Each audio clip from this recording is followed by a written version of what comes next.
I am Heather with WTI. Do you ever get that blanket that you just can't let go of and then your kids just swipe it from you? This is mine. It's from EMME and it is the 4-layer muslin, pure cotton, soft goodness. And it's 55 by 75 inches, so plenty big to snuggle up with on the couch. I love that it's lightweight, but still warm enough to have a nice little comfortable layer. It's breathable, crazy soft.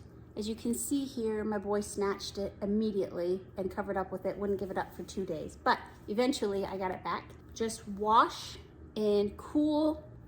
I hang mine to dry, but you can tumble dry low also if you want. This is the gray colored. I love the edge and the care to detail. These muslin blankets have a 4-layer yarn textile process. They're super lightweight. They prevent irritation on the skin because they're just the most tender, soft blanket. I'm a big fan of any blanket that is not scratchy at all in the least, but also give me just a layer of warmth. I love this on the front porch on hot summer evenings because it's just a little layer for comfort without overheating. I used to use muslin as crib blankets because of how lightweight and soft and tender, and both my kids had sensitive skin, so I'm a big fan of muslin blankets. If they made a dress of this material, I would have it. It's just the best, but that's my point of view.